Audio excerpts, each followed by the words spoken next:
And the latest in big tech crackdown, Parler is suing Amazon after it was removed from its cloud sharing services, effectively cutting out any means of getting to the site. This comes as Nancy Pelosi is calling to impeach Trump if Vice President Mike Pence doesn't invoke the 25th Amendment. How does this all tie together? Tune into Deep Dive to find out. Hello and welcome. This is Deep Dive and I'm Tiffany Meier. It's been a busy weekend. Let's kick off with some updates.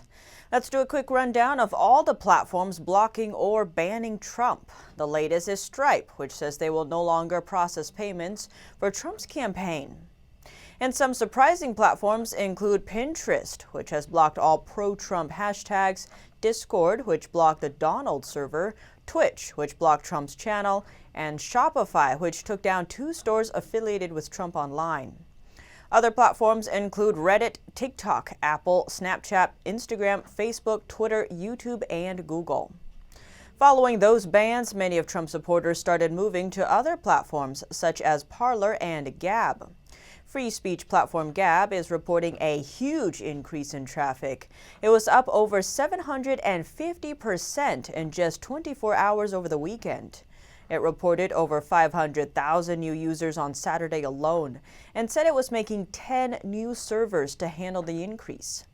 It comes as users dropped Twitter after it banned President Trump on Friday. Now Gab's pushing for people to use its platform because Trump is already on there. Gab says it's the market leader when it comes to defending free speech because it doesn't rely on Silicon Valley. It says it isn't just building an alternative social media network, it's building an alternative internet. And Parler is suing Amazon. That's after Amazon took Parler off its cloud hosting service.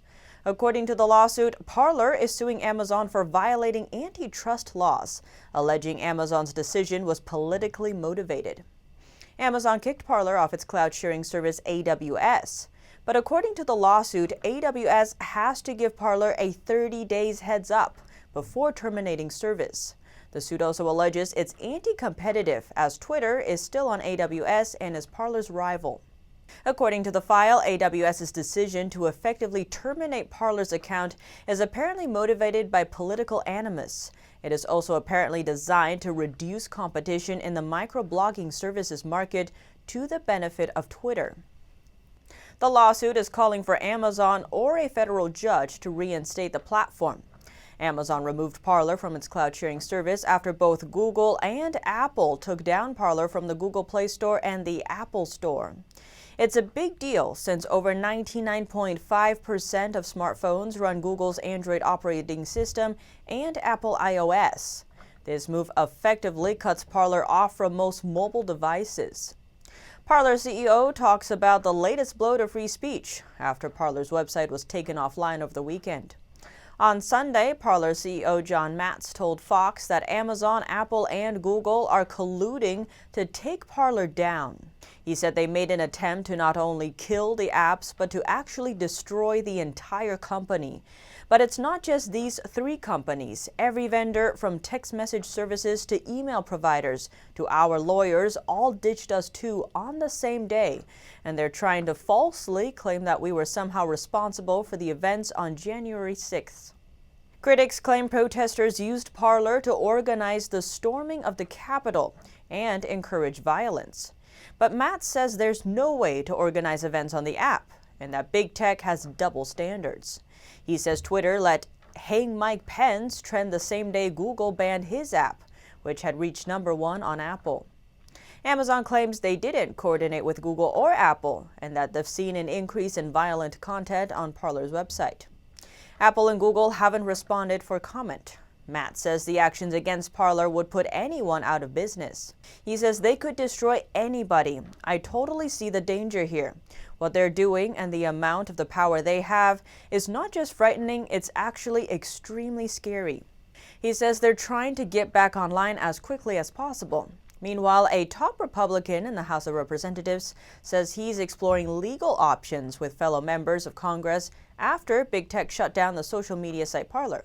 Representative Devin Nunes is calling for racketeering probe into big tech for shutting down the social media website Parler. The site is an upcoming alternative to Twitter, which banned President Trump from its platform on January 8th. Then Instagram, Twitch, and Facebook did the same. The ranking member on the House Intelligence Committee said on Fox News, "If you don't want to be regulated by left-wingers that are at Twitter and Facebook and Instagram, where you get shadow banned, nobody gets to see you." Users flocked to Parler following Twitter's censorship of President Trump. Both Google and Apple announced over the weekend and had removed Parler from its online store, preventing new users from downloading its app. Then Amazon announced it would stop hosting the website, effectively preventing users from accessing the website. The effect of this is that there is no longer a free and open social media company or site for any American to get on any longer. Nunes says the CEOs of the company should be prosecuted. The American Civil Liberties Union is warning that the suspension of President Trump's social media accounts indicates unchecked power by large tech companies to silence voices. Poland, meanwhile, is set to pass a law to hold big tech accountable. If passed, the law would allow Poles to appeal to court for cases of unjust bans or censorship if their posts on social media are removed. According to the Polish Justice Minister, the law is to fight censorship.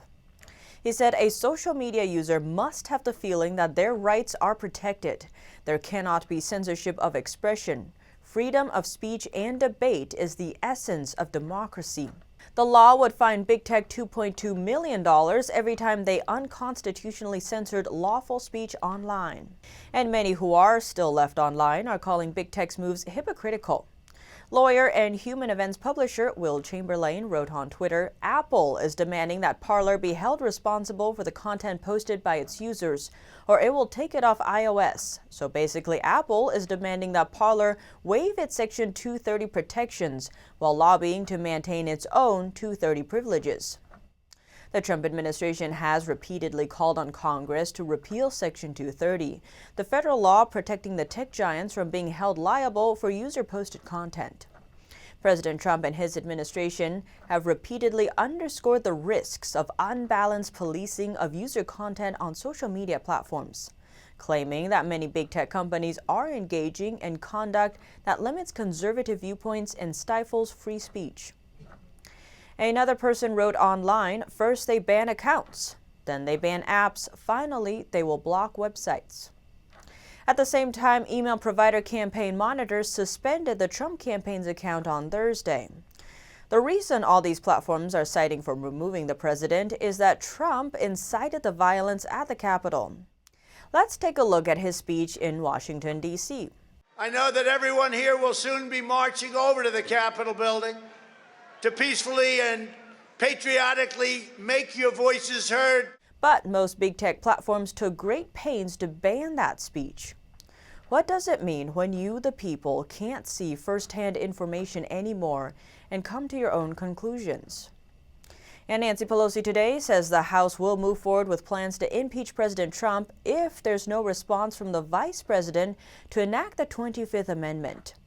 In a letter to colleagues on Sunday, Pelosi said House Democrats will try to pass a resolution calling on Vice President Mike Pence to invoke the 25th Amendment and so declare President Trump incapable of carrying out his presidential duties.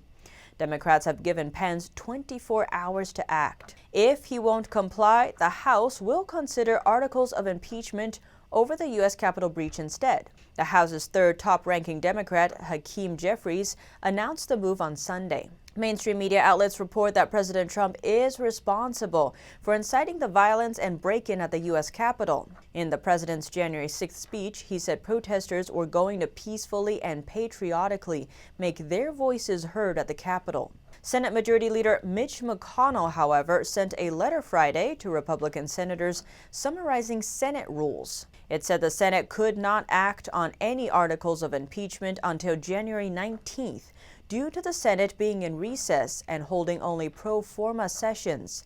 That's unless there is unanimous consent from all 100 senators agreeing to do so. Without that, McConnell says the articles of impeachment would be presented too late to be considered, either on January 20th or beyond. Harvard law professor Alan Dershowitz says Trump cannot be impeached once his term in office has ended. A group of House Republicans has called on President-elect Joe Biden to urge Pelosi to discontinue the impeachment efforts, calling it as unnecessary as it is inflammatory. They say it would further divide Americans. Dershowitz told Fox Business on Sunday the case cannot come to trial in the Senate because the Senate has rules, and the rules would not allow the case to come to trial until, according to the majority leader, until 1 p.m. on January 20th, an hour after President Trump leaves office. He defended Trump during the Senate impeachment trial about a year ago. Dershowitz suggests that the Constitution does not allow for impeaching a former president, saying, and the Constitution specifically says the president shall be removed from office upon impeachment. It doesn't say the former president. Congress has no power to impeach or try a private citizen, whether it be a private citizen named Donald Trump or named Barack Obama or anyone else. And another Trump defender, constitutional scholar Jonathan Turley, says impeaching Trump over his speech would set a dangerous precedent. He said in an opinion piece, "When I testified in the impeachment hearings of Trump and Bill Clinton, I noted that an article of impeachment does not have to be based on any clear crime, but that Congress has looked to the criminal code to weigh impeachment offenses." Adding, for this controversy now, any such comparison would dispel claims of criminal incitement. Despite broad and justified condemnation of his words, Trump never actually called for violence or riots, but he urged his supporters to march on the Capitol to raise their opposition to the certification of electoral votes and to back the recent challenges made by a few members of Congress. And as to the lawsuits challenging election results, the Supreme Court continues to stay out of it. They just rejected a motion to expedite a lawsuit from the president against the Wisconsin Election Committee. The court gave no reasoning for why they are rejecting the case. There seem to still be some orders that are pending, but the court has yet to take a case about election fraud. But what do you think about all the latest developments? Let me know below. Thanks for tuning in to Deep Dive. I'm Tiffany Meier, and see you soon.